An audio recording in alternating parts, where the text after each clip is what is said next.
Hey everybody, welcome, and thank you for listening to this episode of Marriage Therapy Radio. My name is Zach Riddle. I'm here with Laura Heck. We are at Space Force.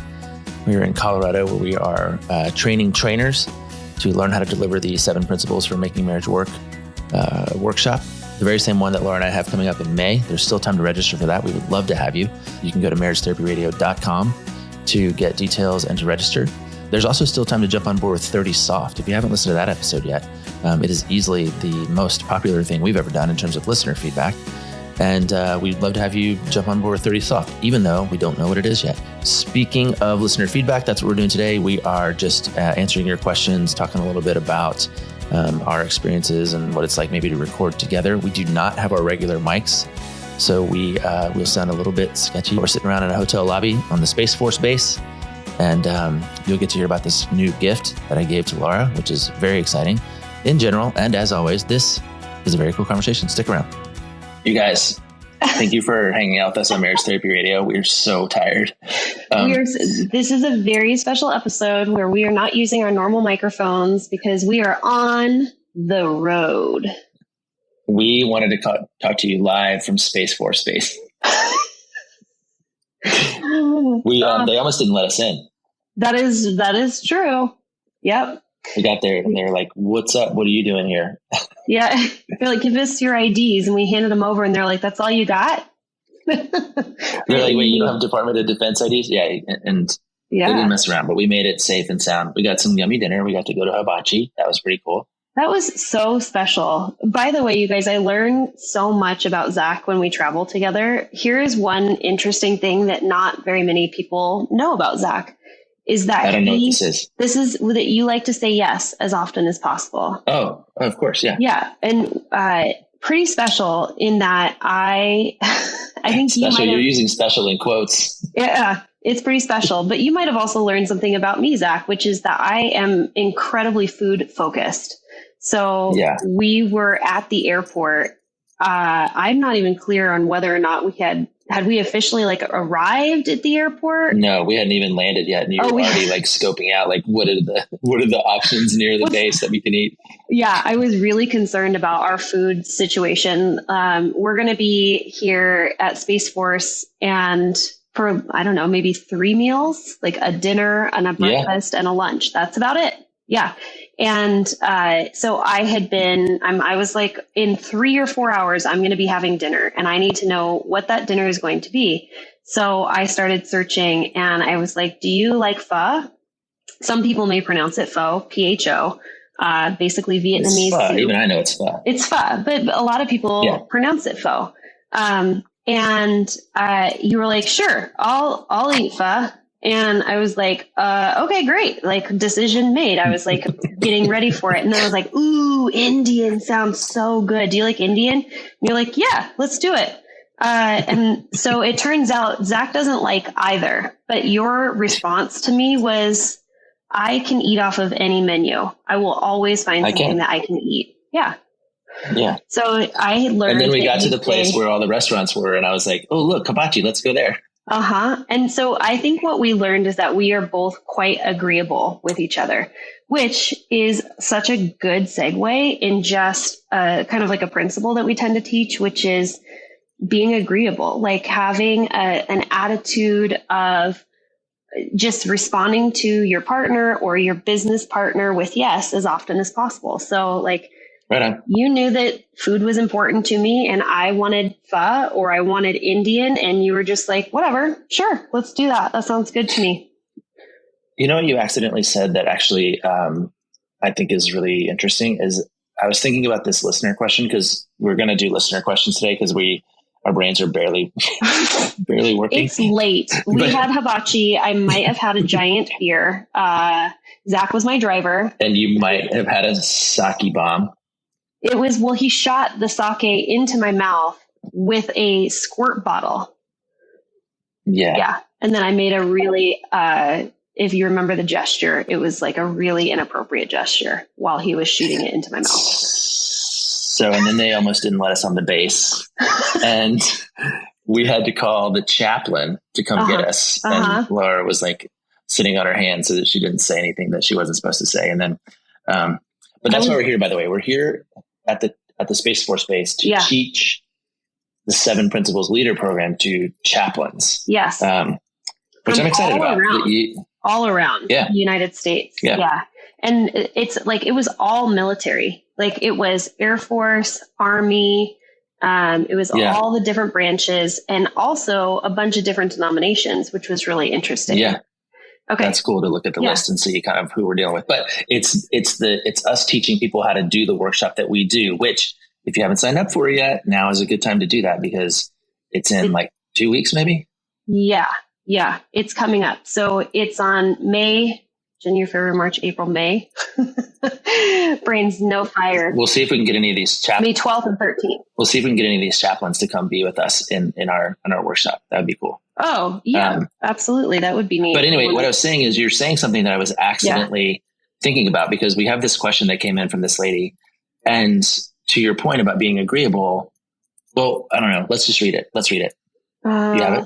I don't have it. I have it. Well, that would be really helpful. You guys, we're like, I'm in my hotel room and Laura's like 10 rooms down the hall. We can't even be in the same room because we don't know how to work our software. Okay.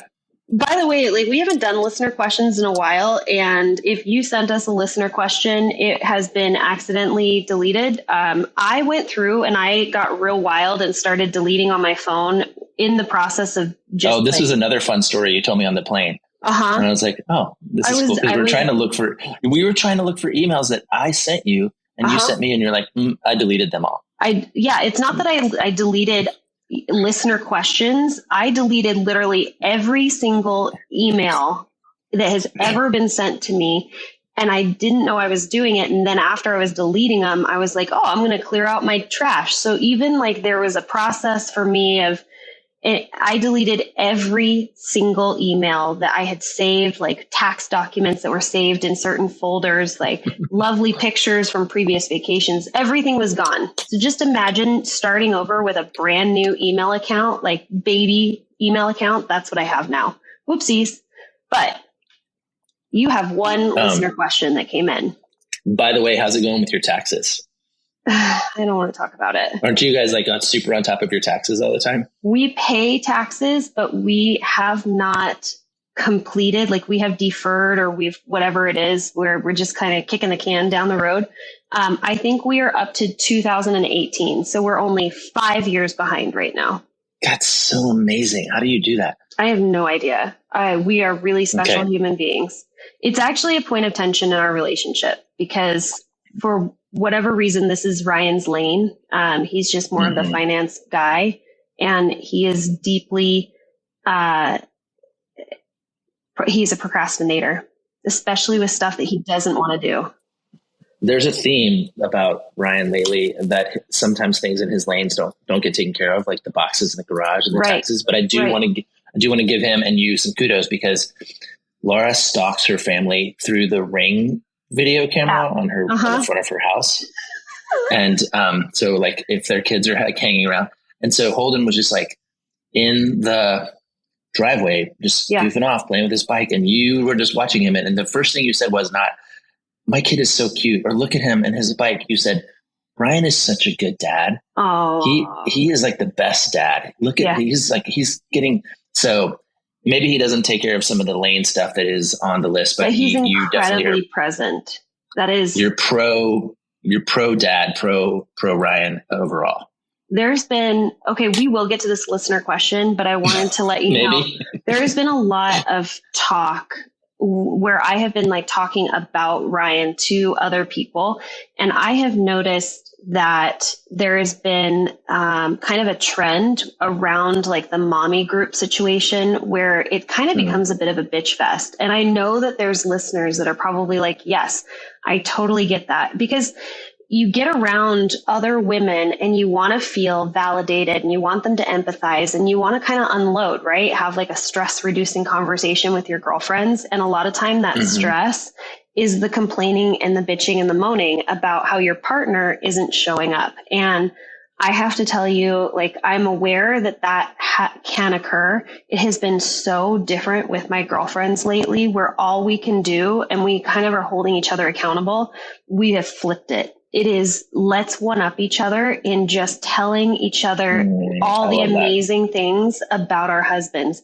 And it just shifts and changes the way that we lift each other up. We are honoring our marriages. And I think it just puts me in such a better mood when I walk away from a conversation and go, I am so glad that my girlfriends are partnered and they're grateful and they just have incredible men in their lives. So that's been kind of an interesting theme that's been happening. And I've been really trying hard to like lift Ryan up with my words and be encouraging to other people, like gossiping about my husband in the most amazing ways. There you go. Yeah. Okay. We can get to the listener question, but you know what we have to get to first? What? I don't know. What? Your song. My song? What's my song? Yeah. What do you mean? What's your song? It's time for a commercial. Oh my gosh. Hey gang, are you looking for a gift that's unique and meaningful and might surprise the crap out of somebody? With Songfinch, you can create a personalized song that's radio quality and packed with details about your life. I made one for Laura. She had no idea. Results gonna come when you put in that work. And you been putting in work. I said, Laura. Oh my gosh. That's my name. That's my name. And we race the train. We don't train. Shut up. Train to race. We got money to make. Win or lose don't matter, but we Oh my gosh. This is ridiculous. This is a full-on song. Your family, three best friends. That's my motto. I got you a song, and I wanted to say happy congratulations on your training for your Ironman. Thank you. And nice job on your 2-hour half marathon. Less than 2 hours. That's badass. Yeah, I think that finally makes me like an official runner. I have been chasing that goal for a long time, and it's interesting because it came without even trying. I know that sounds silly, but like I did not go into this race. No, you've been putting in work. I've been putting in the work. My goals are give him a funeral. Pursue your goals, giving him a funeral.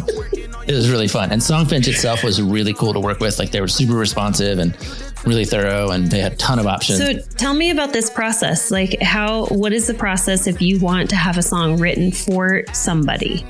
Yeah, you just you go to songfinch.com or whatever, and you enter the thing, and it starts asking you all these questions, like, what kind of song do you want? And then they had rock, rap, folk, country, like pop, like you could have like a little Sarah Bareilles sound if you wanted to. Yeah, I was thinking about getting you a song that you would listen to in the morning, like in like the regular flow of your morning music. Yeah. But then I was like, no, I'm going to get something I'm going to put in my head, earbuds. I want you to be like, da-da-da. I wanted it to be an anthem. And I told him, I said, I want an anthem. I want her to feel like she can like pop her head to it. And so he nailed it. He nailed it. Oh my gosh. I'm going to stick this in my headbuds. I'm going to listen to it while I'm swimming. Free stroke. Yeah. I cannot believe how many pieces of me you got into the song. Yeah. That is very cool. I'm kind of speechless, to be perfectly honest. Songfinch artists are the best in the business, with 30,000 5-star reviews and appearances on hit shows like Songland and The Voice. So you know your song's in good hands, and you're definitely going to love it. The cost for a personalized song is $199. And let me tell you, it was worth every penny just to see the look on Laura's face when I played it for her. But Songfinch has given us an exclusive code for $20 off your custom song if you use it before May 14th, which is Mother's Day. You can use the code MTR to get $20 off a custom song. Don't miss out on the chance to give someone, your partner, or especially maybe your mom, the gift of a custom song. Maybe they'll even write a #1 hit in the process. Go to songfinch.com and use code MTR at checkout. All right, so you got your song last week, and tell me about it. Tell me, how much did you love your song? Well, not only do I love my song and that I'm finding ways to just share it with people, I actually shared it to my running group. And the best part was pulling open the app and showing them the lyrics, because as you're listening to it, you're not really sure what you're listening to until it goes, Laura, Laura. And they're like, oh, that's a coincidence. I was like, no. Listen. And then when it talks about like Smidge and my husband and Holden or Hootie, yeah. And then they're like, wait a second, I'm so confused. And they thought that we had paid someone to make this song, like for the podcast, which I guess it's not like a theme song, but we could get a theme song. Could we not? We totally could. Yeah. Exactly. I'm going to put this one on Spotify though, so that we can share it with our so listeners. People can listen to it. Yeah. The world can listen to it. So we'll let you know how to do that. Yeah. But do you know who keeps listening to it? Becky, my training partner. Becky. So if for those Becky's of you become who a little bit of a character on the podcast. Yeah. She has. I stole Becky's car. Yes. If you have listened, Becky is a training partner of mine, and Zach accidentally stole her car and left her stranded. Weird situation. Okay. Listener question. All right, goodness. Let's try and be helpful. All right, here we go. We got to focus. This lady just started listening to the podcast from the beginning. She's on episode 15. By the way, if you're going to listen to Marriage Therapy Radio, do you think you should start at the beginning? I think you should start at the end and work backwards. No. I don't know. They're not really chronological, but. Well, I think you should keep up with the day to day, because if you start at the beginning, you're going to be hearing about things that happened 6 years ago. I know, it's crazy. All right, anyway, hold on. So we get this email from a lady who is having issues with her mother-in-law. She says, I'm looking for lots of things, but mostly advice about mother-in-law.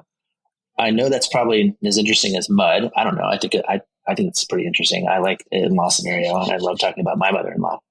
But I'm working on finding a balance between being assertive and setting boundaries, but also letting go of things that annoy me. If you guys have cracked that code, I'm interested. Working on finding balance between being assertive and setting boundaries, but also letting go of things that annoy me. I want help from my husband in communicating with my mother-in-law, but many of the things that she does that annoy me do not annoy him. Here's my biggest example. When my mother-in-law visits, she often ends up in the kids' bedroom picking out clothes for them to wear, 3-year-old, 6-year-old, and bigger kids if packing for a trip.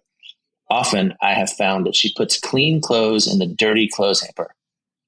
She either tells the kids that the clothes are dirty or says, well, let's just wash them again. This is my chore or the kids' chore. And she cannot just go down to the basement herself and wash them because she has physical issues. Okay. That makes me very frustrated and offended, but doesn't irk my husband at all. I want to be better about accepting her in other areas, even if it's not how I would do it. I know that she is being helpful, and having my in-laws visit frees my husband up to do places and go, okay, I know that she's being helpful, and having my in-laws visit frees my husband and I up to go places and do things alone. I value that. It's very hard to control my annoyance in the moment. How can I decide what my limits are? What is my husband's obligation in this conflict? How can I keep my cool? I tried to make a plan, but it spirals out of control. And once one thing annoys me, everything annoys me. I got you. I got you. Okay. I kind of want to break this into a couple of pieces, because like she's talking about, this is really interesting. One is creating boundaries, and being assertive, I believe is how she put it.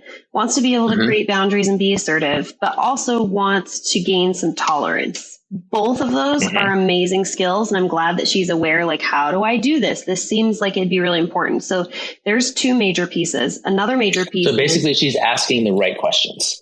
Yes, 100%. That's good. Okay. Another thing that she's talking about is this bothers me, but it doesn't bother my husband, and I want him involved. So she's saying, I want him involved in being able to communicate to his mom. I have some things to say about that, right? Because I think it is really curious or interesting to identify whose responsibility is it to communicate your preferences, your likes, or whatever it might be to a mother-in-law, someone that's not your own mom. Is it his responsibility?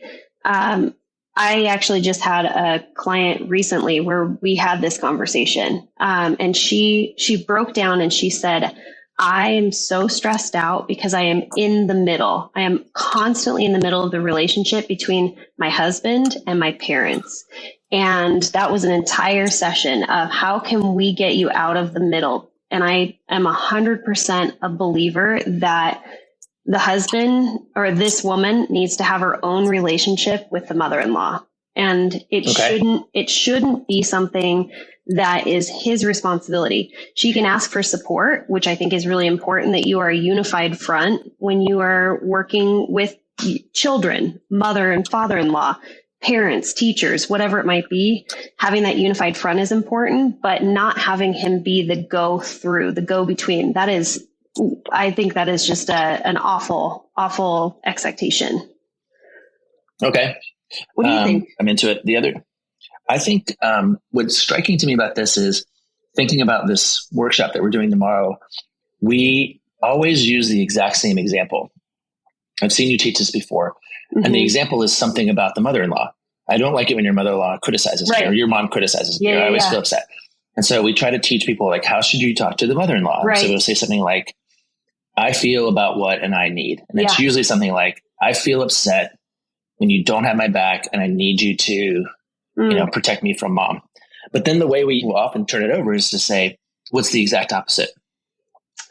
I feel so connected to you when you protect our family boundaries. And I just need you to know how much I appreciate it when you have my back in front of your mom. Yeah. So I think, to this gal who has written, there's an angle that she can take, which is always about, how do I solve this problem?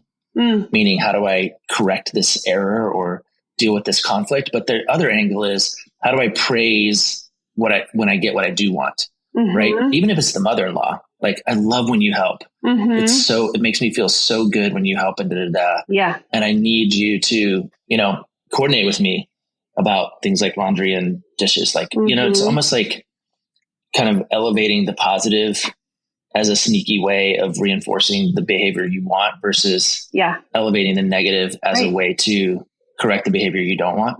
Yeah. But it just occurs to me that we actually use this almost exact same example in the workshop. Absolutely do. Yeah. So what are you recommending? I guess I want to go back to the question that I had, which is, do you think it is the husband's responsibility to communicate and be the speaker, if you will? No, I'm sorry. I totally missed that part. No, okay. I think you're right. I think adults need to have relationships with adults. That's right. And if they're both adults, the daughter-in-law and the mother-in-law, they need to be able to have that conversation. Yeah. And it's because her need, right? Okay. But I do think it is important that she can ask for her husband's support. I'd really love to talk to your mom about, the way that she handles laundry when she comes over to the house. And I'd love your support in backing me up when I'm expressing my need to your mom. And when she comes to you to complain about it. Yes. Because I can't go downstairs. I've got an injury and I can't go do the laundry. That you would say, I get it, mom. But also then we need to eliminate the need to go downstairs for everybody. That would be a way. Yeah. The other thing that I was going to say, though, is this idea that you introduced at the top of the podcast about you can be agreeable or you can be whatever. Yeah. And I just thinking being in a long-term committed relationship is in fact playing the long game. And as I was reflecting on kind of this email, I was thinking about phrases that we've said a lot, like, you can be right or you can be married. Yeah. You can be correct or you can be connected. I mean, I've got a guy who comes in every month or so and he complains about parts of his family that don't even live in this state. He organizes a lot of his psyche around what his brother and sister-in-law are going to think. And they see them 3 times a year. Mm-hmm. And I'm like, dude, were we talking about 3 times a year? Right. We're talking about 7 or 8 days out of 365. Why don't you just not care? Why don't you decide to just give yourself a break and not worry about it? Because the anxiety that comes up from picking these battles is pretty significant and maybe doesn't need to be. So one thing I might offer her, especially if her husband and mother-in-law aren't going to change, is that she find a measure of her own bliss. Maybe she turns it into a game where she says, I'm going to be the best clothes washer this planet has ever seen. And for the 3 days that mom is here, and just give herself a break, because she can be correct or she can be connected. And if being correct means picking these fights with these people who just kind of don't get it, I don't know how that becomes helpful. Well, I would say first and foremost, what you just said is, okay, first of all, it's not picking a fight. she can choose in communicating to her mother-in-law in a way that is going to pick a fight if she becomes critical. Or she said, if one thing bothers me, it just like it steamrolls, right? I get really pissed off and it's, how can I communicate this? And I would say, if knowing that about herself, is that clearly she needs to be able to communicate this before it becomes a big pain in the butt, because if she doesn't wait, she will be picking a fight. She will be critical. She will have a lot more energy around it. She'll emotionally flood faster. I think she probably needs to be able to communicate to her mother-in-law, hey, I just happened to notice this thing that you do when you're over here, and I have a request. I'd really love it if, and to see if she can get her mother-in-law's buy-in. And she can just let her know, like, I'm just like really particularly overwhelmed, and I'm so grateful for you when you come over here. But this is one thing that is really hard for me, is managing and keeping up with the laundry. And I'd really love your support. That would just be a really gentle way to communicate that. Yeah. The other thing that I was thinking about, which is I want to be able to like tolerate her faults. Like, I don't want to kind of get a chip on my shoulder about my mother-in-law. You want to tolerate mother-in-law's faults? Yeah. Okay. She wants to tolerate mother-in-law's faults. It might be really helpful to do kind of what I was talking about with my husband, which is find ways to mentally rehearse all the ways that you're super grateful for her. And maybe even like when she comes over, you take so much off of my plate. Do you have any idea how grateful I am for that? And just being able to verbalize that, mentally rehearse that, can put her in a better state of mind of gratitude with her mother-in-law if she is finding that she's getting a little curmudgeon-y about it. Yeah, kind of like that thing that we also say in the workshop, which is this idea of you see what you're looking for. Exactly. You know? Yeah. Like if you're looking for her to upset you, you'll find it. And if you're looking for her to like bless you and change your life for good, you'll find that too. Yeah. So, yeah. Dude, I got to go to bed. I'm so sorry. Are you just exhausted? You want me to be in the lobby at what time? 7:30? 6:45.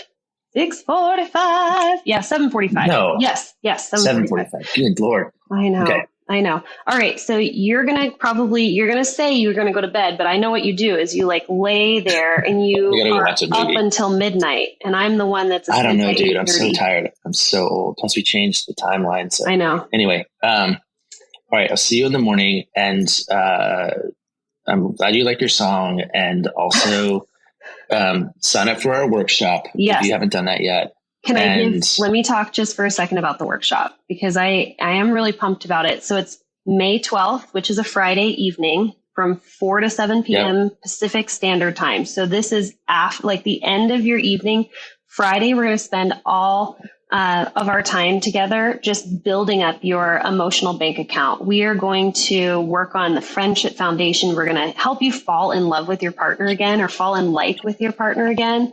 And then the following Saturday, we start again. Does it start at 8 a.m. or 9? I think it's... Yep. That's a good question. That is a good question. We will start the following day on Saturday, and we will go for the majority of the day. And we're going to just really focus a lot on the conflict management skills, as well as creating just kind of like a really purpose-filled relationship. So maybe this lady that wrote our email should come with her husband, and we'll see if we can. That's right. Set them up for all kinds of success. Yeah. I think that's a great idea. Okay. So that's May 12th and 13th. Go to marriagetherapyradio.com. On the right-hand side, you'll see weekend intensives or weekly sessions. Click on that and you'll find the registration. That's it. You know what we literally did together today? We flew together. We landed a plane. All right. Well, let's land this plane.